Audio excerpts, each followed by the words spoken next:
Olá, queridos, eu cumprimento a todos mais uma vez com a paz do Senhor e Salvador Jesus Cristo. Estamos aqui para darmos continuidade com os nossos subsídios, nosso conteúdo da nossa EBD, Escola Bíblica Dominical. A você, meu amigo aqui da nossa região de Presidente Epitácio, nós temos Escola Bíblica em nossa igreja sede, na rua Cuiabá, 146, todos os domingos às 8h30 da manhã. 8h30 da manhã, nós temos Escola Bíblica Dominical em nossa sede. E na congregação onde nós estamos, nós temos também na rua Antônio Venâncio Lopes, 2034. Eu espero você, jovens, crianças, adolescentes, adultos, para estar participando presencialmente conosco. Amém?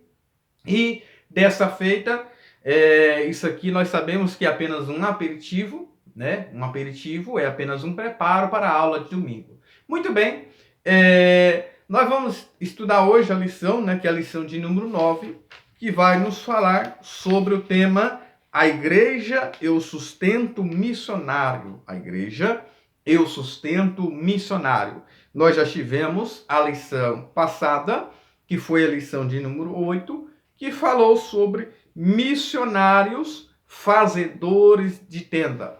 A lição passada, nós falamos sobre os missionários fazedores de tendas, aqueles que não apenas na tenda, né, mas aquele que através da sua profissão, ele exerce a sua profissão e ele se autossustenta, né, a si mesmo, fazendo a obra do Senhor com recursos próprios.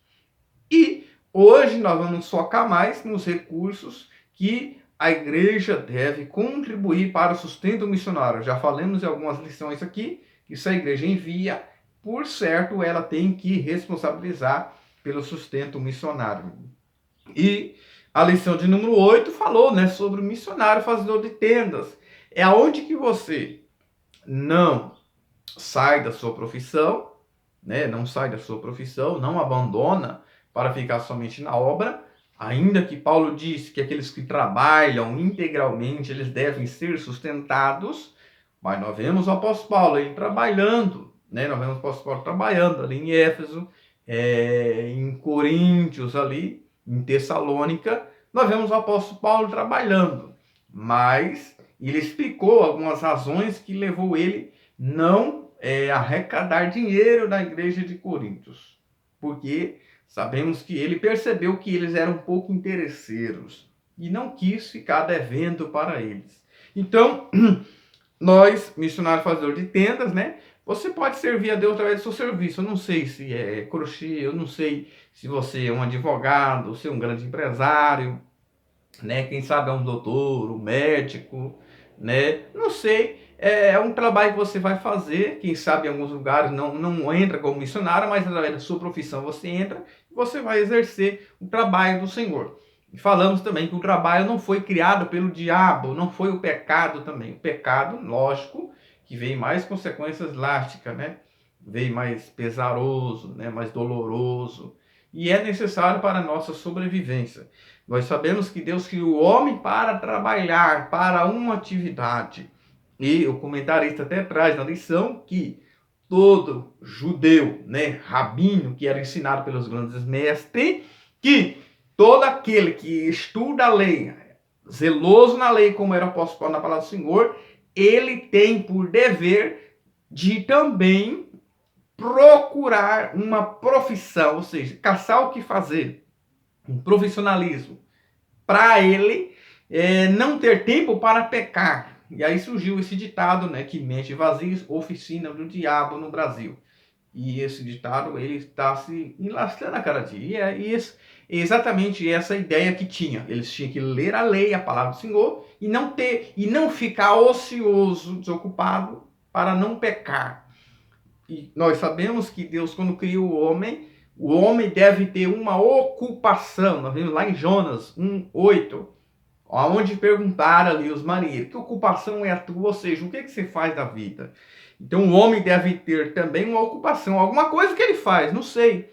Agora, existe também o profissional. O profissional é aquele que se preparou exercendo ou não a sua profissão. Tem pessoas que já têm a profissão, só que ele não exerce. Por exemplo, tem pessoas que é dentista, ele não exerce a sua profissão. Então, aí existe a vocação, que já é um dom, já é algo dado por Deus, que você tem que usar para a glória e honra do nome santo do Senhor. Então, nós já aprendemos, né, a nossa lição passada, que falou sobre missionários fazedores de tendas. Queridos, falamos sobre igreja sustento missionário. Sabemos que o missionário ou a missionária, vice-versa, né, o homem ou mulher, eles têm as suas necessidades. Nós estamos já aqui na nossa lição 9. Existe, queridos, necessidades que ele ou ela tem. Por exemplo, Paulo, antes da sua morte, antes dele morrer, sabendo já que ia ser decapitado, lá em 2 Timóteo, capítulo 4, versículo 13, Paulo diz, né, para que levasse até ele 3 coisas que eram muito importantes. Paulo diz: eu quero que traga a minha capa, cobertura para o corpo, porque a capa ela provia o corpo. E ele diz também: quando vieres, traz para mim também os livros, necessidade para a sua alma, para o seu intelecto. E também, quando se faz questão das escrituras, ele diz: mas principalmente os pergaminhos, porque os pergaminhos era o rolo, né, o livro daquela época, que era como um pergaminho, que surgiu ali lá de Pérgamo, também tinha os pergaminhos, e também o pergaminho é o que? É a palavra de Deus. Então Paulo, ele estava próximo a morrer, mas queria morrer se alimentando da palavra. Então nós vemos que Paulo pede: quando vieres, ele disse depressa ainda.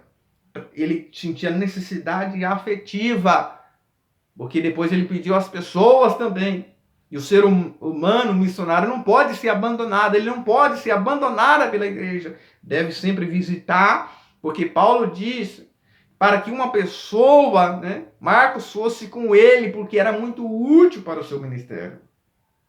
Então, quando Paulo pede a capa, é necessidade para o corpo. Quando ele pede os livros, necessidade para a sua alma. E quando ele pede ali os pergaminhos, principalmente, viu? E a principal é a palavra de Deus. E ele diz que principalmente os pergaminhos, necessidade para o teu espírito. Então o homem ou a mulher precisa dessas necessidades intelectuais, necessidade física e necessidade para o seu espírito, ou seja, para a sua vida espiritualmente. Você precisa entender isso. Nós precisamos entender isso. Então, nós precisamos, além de tudo, o missionário, além de tudo isso, ele precisa dar testemunho, precisa ser uma pessoa de exemplo, ele precisa pregar com a sua vida. A igreja não pode enviar qualquer pessoa. Atos 1:8, o poder do Espírito Santo descia para que eles fossem testemunha, tanto em Jerusalém, ali naquela classe alta ali, Judeia, né? Já num povoado ali perto, né? Naquela região, Samaria, um lugar um pouco mais distante, e até os confins da terra, que é um lugar já bem longínquo. Então veja, precisaria ser testemunha, porque o ser humano, nós precisamos ter o Espírito Santo de Deus, testemunhar, pregar com a nossa vida. Existe o testemunho secreto, através de você ganhar uma alma também, sem poder falar nada, sem palavra, né? E aí, nós pregamos primeiro, queridos, aos olhos. Primeiro nós pregamos aos olhos, depois nós pregamos aos ouvidos. Como que as pessoas estão observando a minha sua vida? Como que está o meu comportamento no meu trabalho, na rua, aonde eu entro, aonde eu saio, perante a sociedade? Então isso vale muito. Então, nós vemos aqui, vamos falar sobre a igreja e o sustento missionário. A igreja não pode sustentar vagabundos, pessoas que não querem trabalhar, que querem somente viver da obra. Isso não é o papel da igreja fazer isso. Então, tudo precisa ter filtro, e esse filtro está na palavra do Senhor. Então, é justo, se a igreja semear, ela colher, né? Se semear bens espirituais, deve receber bens materiais. Quem disse isso foi o próprio Senhor Jesus, lá em Mateus 10, né? Do 5 ao 14, você vai ver ali. Cura, né? De graça, receber de graça vos dai, ou seja, ele recebia casa para eles, mas eles curavam, né? Trazer benefícios espirituais naquela casa. Eu não sei qual é a sua missão, mas se Deus tem um propósito na sua vida, cada um vai ser usado, querido, de uma maneira específica. De uma maneira específica. Você vai ver algumas pessoas que foram usadas por Deus para uma missão específica. Nós já falamos em outro vídeo, então isso é muito importante. E a nossa lição vai ter por base, né, Filipenses, né? Eu gosto muito dessa carta, porque foi uma carta que Paulo escreveu na sua prisão, né, juntamente com Colossenses, né, Efésios, né, que é Efésios, né, Filipenses, Colossenses, Filemão são as quartas da prisão. E veja que Paulo preso, mas ele fala 16 vezes nessa carta sobre alegria, em apenas 4 capítulos. Veja que a nossa alegria ela está em Cristo Jesus. E essa igreja foi a igreja que sustentou e ajudou muito o apóstolo Paulo. Então, queridos, isso é muito importante nós entendermos. Então, nós vamos para o nosso tópico 1. Vai falar sobre a igreja de Filipos, seu sustento missionário. Paulo e a igreja de Filipos, né? Veja que essa igreja, ela é uma igreja missionária que ajudava o missionário. Veja que Paulo, né, ele fazia parte do Sinédrio, ele abandonou tudo. Ele abandonou e poderia ter uma vida abastada, né, como diz o comentarista aqui, mas ele foi seu seguidor de Cristo. E a sua vida financeira já não foi mais a mesma. Então ele contava com a ajuda, com o apoio dos irmãos.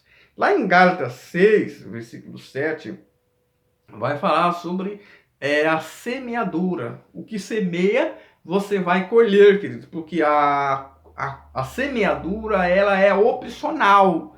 Só que a colheita, ela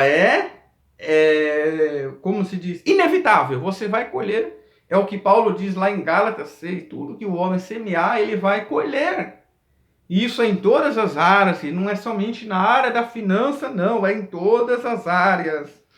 E nós vamos entender que essa igreja de Filipos, né, ele aceitou, né, a oferta desses irmãos que deram voluntariamente, que deram com amor, e ele diz que foi como um cheiro suave diante de Deus, como um sacrifício, né, diante do Senhor. Então, isso é muito importante. Segundo ponto que nós vamos falar aqui, sobre o privilégio de participar do sustento missionário. Veja que a igreja de Filipenses, eles faziam com alegria e de maneira voluntária. Nós vamos ver lá em Êxodo capítulo 35. O Êxodo capítulo 35, quando foi fazer a oferta para o templo. Lá no versículo que nós vamos ver aqui, 4 e 5, Êxodo 35, 4 e 5. Disse mais a toda a congregação dos filhos de Israel: esta é a palavra que o Senhor ordenou. Isso aqui é a oferta que eles acolheram para a construção do tabernáculo. Dizendo: tomai do que tendes uma oferta para o Senhor, cada um de coração disposto, voluntariamente trará por oferta ao Senhor ouro, prata e bronze. E outras coisas aqui, que era para a construção do tabernáculo. Veja que aqui fala que eles deveriam contribuir voluntariamente, não manipulado, não pressionado, mas eu e você, nós devemos contribuir voluntariamente. Haja vista que precisa se falar sobre dinheiro na igreja, é importante falar, mas a prioridade é pregar sobre salvação. E precisamos tomar com 2 extremos. Não podemos deixar de pregar sobre dinheiro, mas também não podemos somente pregar sobre dinheiro. Precisa-se ter esses 2 extremos. Precisamos anunciar a salvação de Cristo. E uma pessoa salva, ela vai contribuir voluntariamente.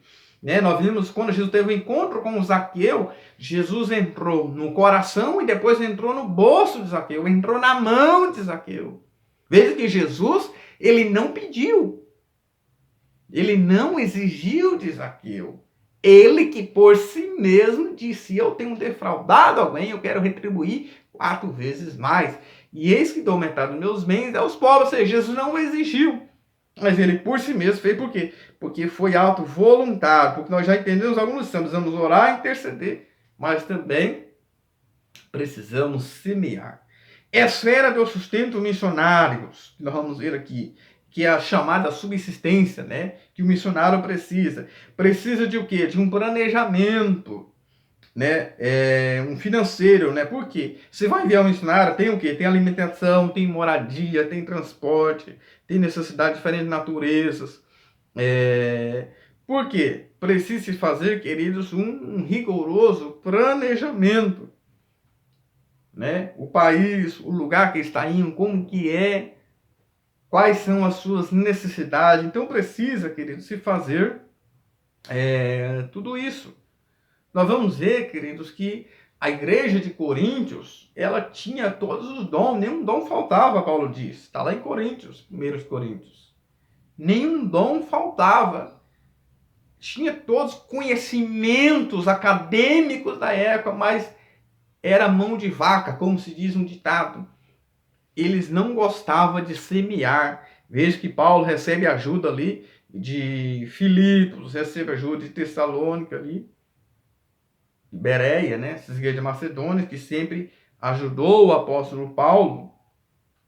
Só que a igreja de Coríntios, haja vista que, né, ali em Coríntios, eles tinham, ali Coríntios, né, existia 2 portos ali, uma cidade muito importante, tinha estradas, né, vias, tinha 2 portos, né, que é o Lecaion e o Sencreia, né, era um centro financeiro, veja, eles tinham recursos, era uma capital naquela época, fazendo como hoje, tinha ali velas, né, fazia velas para navio, para barco, era rica em comércio, e de seda, né? A seda pura era feita ali. Veja, ela tinha todos esses recursos, só que não semeava. E também o apóstolo Paulo, reconhecendo, ele não quis receber ajuda. Então não podemos ter ideia de que o Paulo, ele trabalhava. Não, ele também recebia ajuda de outras igrejas, ele não ficava somente trabalhando. Paulo explica que ele sempre trabalhou em alguns pontos, mas ele também recebia recursos que a igreja enviava. E exceção que foi ali era a igreja de Coríntios, né? Paulo explica o porquê, que ele diz também que outros lá também recebiam. E Paulo até usa exemplo, né? Não atarás a boca do boi que debulha o trigo, ou seja, se o boi come. E Jesus, né, vem mostrar que nós, lá nos evangelhos também, que nós somos mais importantes do que o boi. Então, se o boi deve alimentar, que está ali trabalhando, o missionário que está trabalhando na obra no reino de Deus, ele deve também receber recursos espirituais. Espirituais, que é o quê? É a oração, a palavra, a intercessão, mas também recursos materiais, né? Recursos materiais, ou seja, são bênçãos espirituais, como diz Romanos 15, 27, e também é necessário que receba as bênçãos materiais. Lá em Juízes 15, né? Juízes 15, do 13 ali até o 19, quando, né, nós vamos ver ali que Caleb, né, recebeu de Josué uma parte ali, uma porção. Ele diz que quem derrotasse ali Kiriat-Sefer, né, ele daria uma filha por mulher. E tomou Otniel, filho de Quelaz, irmão mais novo de Caleb. Ele conquistou aquela cidade. E ele recebeu Áquisa por sua mulher. E quando ela se foi, né, a Otniel, ele insistiu ao pai dela que pedisse o quê? Que pedisse uma bênção, um presente. Só que aí quando ela vai até o pai e desce do jumento, ele pergunta o que deseja. E ela disse, dá-me um presente, pois me desse terra seca. Aí ela disse ao seu pai, dá-me as fontes superiores e as fontes inferiores. O que é isso? O que são as fontes superiores? São as bênçãos de cima, são as bênçãos espirituais. E ela pediu ao seu pai também, Áquisa, as fontes inferiores, que as bênçãos materiais. Então, nós estamos na terra. Deus tem bênçãos espirituais, mas também tem bênçãos materiais. Então, existem várias esferas, queridos, que deve ser sustentada. Então, existe moradia, transporte, né, planejamento financeiro. E aí nós vamos ver Filipenses 4, 18, 19, nós vemos ali, o 19 fala de uma promessa: o meu Deus, segundo as suas riquezas, suprirá todas as vossas necessidades. Só que no versículo 18, Paulo diz que recebeu ajuda dessa igreja. Na nossa leitura em classe, do Filipenses 4,18, ele diz: mas bastante tenho recebido e tenho abundância, cheio estou, depois que recebi de Epafrodito, o que da vossa parte me foi enviado como cheiro de suavidade, sacrifício agradável e aprazível a Deus. Aí veja que o versículo 18 ele diz que recebeu, só que aí o versículo 19 ele diz que o meu Deus suprirá todas as vossas necessidades. Então o que é isso? Existe uma promessa: o meu Deus, segundo as suas riquezas, suprirá as vossas necessidades. Só que a promessa tem um princípio. O princípio é o que eu vou semear. Porque muitos querem receber. Eu não posso querer receber alguma coisa de Deus se eu não recebi nada. Primeiro você planta para depois colher. Paulo diz que o lavrador que trabalha deve ser o primeiro a gozar dos frutos. Então isso é muito importante, queridos.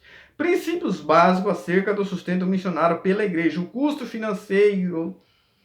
Antes de lançar qualquer projeto missionário, a igreja deve fazer os cálculos e custo mencionado por Jesus no Evangelho de Lucas 14, versículo 28. O que vai dizer ali Lucas? Vai falar sobre um planejamento, queridos. Não adianta eu e você ser dizimista fiel e eu não fazer um planejamento e depois dizer que Deus não está me abençoando. Se você ganha 1.000, você tem que gastar no mínimo 1.000 ou 800. Se você ganha 2.000, você vai gastar aí, você tem que gastar 1.800, né? 1.500, por certo. Precisa de um planejamento. José, ele teve um planejamento para quando ele governou o Egito. Antes, na fome, separou o quinto. E depois, o quinto também é faraó. E quarta, ele usava para semente. Precisa ter um planejamento, administração. E uma casa também existe, aquela planejamento da economia lá, que eu preciso ver o que é útil, primeiro, o que é útil, o que é necessário e o que é essencial. O que é útil? É aquilo que você vai utilizar, que você está sendo, que você vai utilizar. Agora, tem coisa que é necessário. O que é necessário? Um sofá, né? Quem sabe uma cadeira. É necessário. Mas se eu já tenho 2 cadeiras, não é necessário eu comprar outras. Por quê? Porque isso não é o terceiro, que é o chamado essencial. E o que é o essencial numa casa? Arroz, feijão, comida. Precisa o quê? Desses planejamentos. Você, para fazer 3 coisas, você precisa perguntar se é útil, é necessário ou é essencial. O essencial é a priori na sua casa, que é a comida, que é a sua alimentação. Lucas 14, 28, né? É dito assim: pois qual de vós, pretendendo construir uma torre, não se assenta primeiro para calcular a despesa e verificar se tem como meios para concluir? Senão alguns vai zombar, vai vir com zombaria. Começou e não concluiu aquela casa, aquela igreja. Quantas igrejas, né? Começou e não terminaram e as pessoas vão zombar. Aquela igreja começou e não terminou. Por quê? Porque não foi feito um planejamento. Então precisa fazer um planejamento financeiro, queridos. Além de eu ser dizimista, eu não tenho que dar o dízimo. Eu sou dizimista e querer que eu vou ter tudo. Deus tem prazer em nos abençoar. Só que eu preciso também fazer um planejamento. Não adianta eu ser dizimista e não fazer um planejamento. Então isso é muito importante. Princípios básicos do sustento missionário. Tenho que o suporte financeiro, né, deve ser de modo organizado, né, sem organizar a carência, necessidade. Tenho que o sustento deve ser colocado nas igrejas e entregue regularmente no primeiro dia da semana. Primeiros Coríntios lá Paulo vai dizer, né?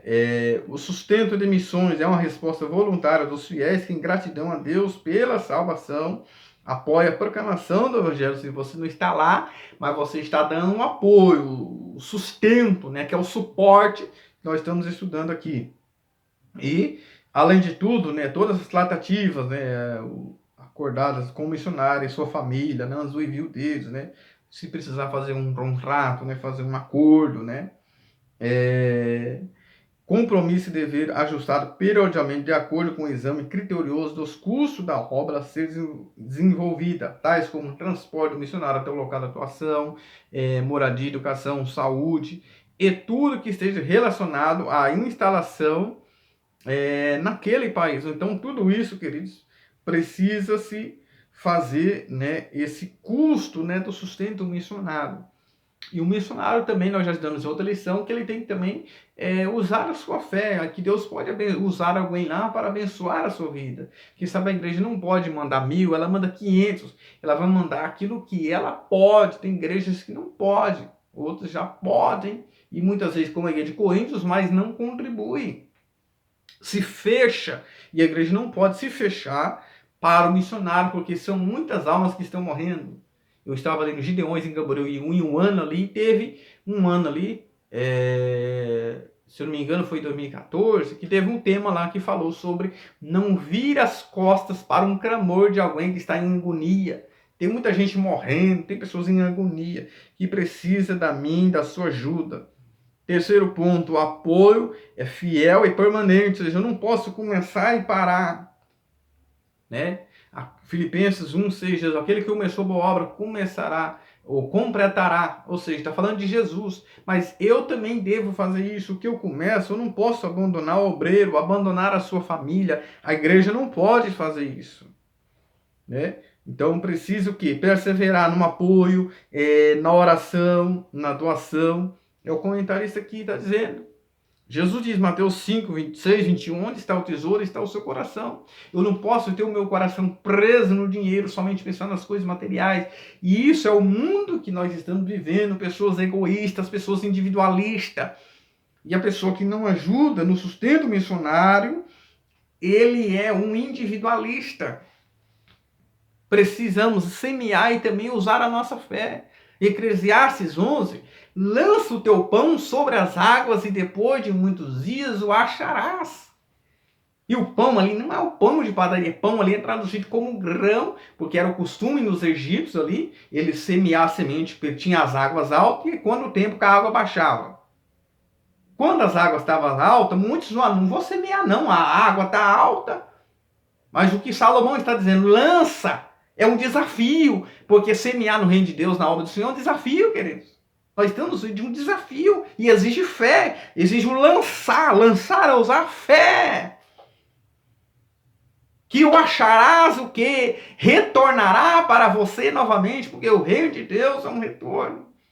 Lógico que eu não posso dar com interesse egoísta, mas sem eu fazer o bem, como dizia minha mãe, sem escolher a quem, isso vai vir um dia como retorno para a minha sua vida. Porque ninguém é obrigado a semear, mas se semeia, é obrigado a receber. É a lei da semeadura, queridos. É a lei da semeadura. Lançar o pão ali, lançar o grão. Então o que Deus está ensinando, usa a fé, as águas vão baixar, essa luta vai passar, essa tempestade vai baixar. Você vai colher. Espere as águas baixar, porque aí quando as águas baixavam, a semente germinava e crescia. Então lança o teu pão sobre as águas, depois de muitos dias o achará, ou seja, que você semeia, vai vir como retorno, mas eu não posso ficar preso, preocupada com esse retorno. Quem sabe daqui 1 ano, ou 2, ou 3, eu não sei, mas isso vai vir como retorno sobre a minha e sobre a sua vida, né? O comentarista Wagner Gabi, em seu livro, na página 87, ele diz, a contribuição missionária é individual, cada um, ele diz, segundo Coríntios 9:7, é voluntária, como eu já disse, envolve sentimento de alegria, é proporcional, ou seja, põe a parte que puder juntar conforme a sua prosperidade, 1 Coríntios 16:2, ou seja, você não tem que tirar o pão dos seus filhos para semear, não é isso. Você vai contribuir o que você puder. E o investimento material resulta em bênçãos espirituais, queridos. Veja que você semeia material e resulta em bênçãos espirituais. É transformado em bênçãos espirituais sobre a minha e a sua vida. Então, tópico 3, né, nós vamos falar aprendendo a investir na obra missionária, né? A igreja de Filipos, diz a igreja de Coríntios. Eu já falei aqui que a igreja de Coríntios tinha todos os recursos, mas não semeava. E a igreja de Filipos, não tinha tantos recursos, mas eles semeavam. Eles fizeram o quê? Eles usaram a sua fé. E o item 2 fala da consciência, né, do nosso dever, ou seja, é o nosso dever. Salmo 112 e o verso 9, olha o que o salmista ele vai dizer no Salmo 112 e o verso 9. Distribui e dá aos pobres, e a sua justiça permanece para sempre, e o seu poder se exalta em glória. Aleluia. Distribui, né? Semeia no reino do Senhor. E aí, e ponto 3, fala de pessoas financiando a obra divina. Veja que Jesus, né, ele trabalhava, ele era carpinteiro, mas chegou um tempo que Jesus ficou integralmente na obra. A partir dos 30 anos ali, nós vemos Jesus mais trabalho integral, mais envolvido na obra. E Jesus, queridos, ele usava estratégia para pregar a palavra. Por exemplo, todo missionário ele deve usar estratégia. Se Jesus pregava no campo, ele falava sobre a semente, sobre a semeadura, né, sobre o trigo, né, o grão. Se Jesus estava no mar, ele falava sobre os peixes, né, a pescaria, estender as redes, né? E se Jesus estava na sinagoga, ele usava o que? A lei, a palavra, né, a Torá deles ali, as escrituras. Então veja, que isso? Isso é uma estratégia.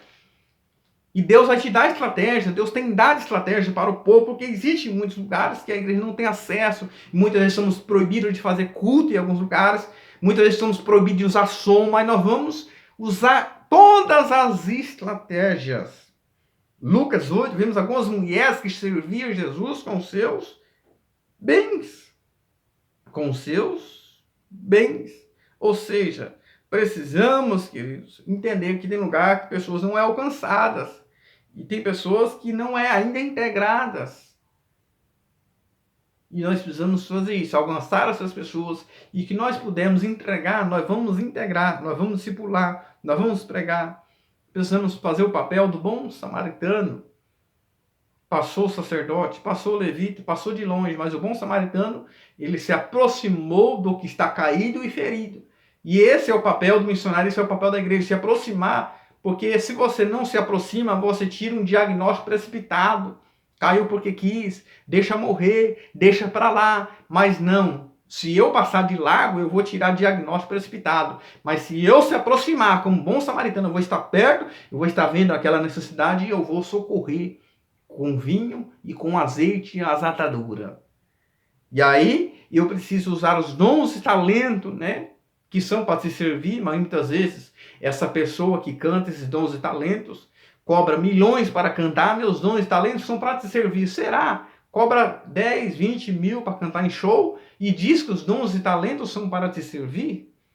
E os dons e talentos, nossos recursos, têm que ser usados para o reino de Deus. Então foi esse tema aqui. A igreja e o sustento missionário. Se esse vídeo foi bom, foi edificante. Se você gostou, deixe o seu like, o seu comentário e se inscreva. E vamos todos juntos crescer no conhecimento e na palavra do Senhor. Amém? Temos 343 inscritos, precisamos chegar a 1000 para nós fazermos um vídeo ao vivo. Então eu preciso da sua ajuda, preciso do seu apoio. Amém? Que Deus abençoe a sua vida.